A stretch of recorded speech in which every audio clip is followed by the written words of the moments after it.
شما ملاحظه کنید در هند اینا چه کردن. در قرن 19 انگلیس ها در هند فجایعی آفریدن که من یقین دارم شما جوونا کمترم به تاریخ و به این چیزا اهمیت میدید، 1/1000 اونجوری که اتفاق افتاده شما در تبلیغات و در حرفا نشنیدید.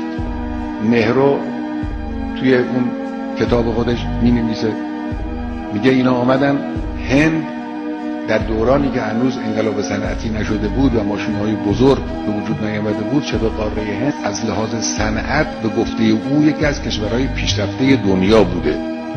اینا برای اینکه کار خودشون رو پیش ببرن صنعت هند رو نابود کردن، طبقه متوسط هند رو نابود کردن، پیدایش حرکت به سمت دانش و صنعت رو با انواع و اقسام تضییق‌ها متوقف کردن.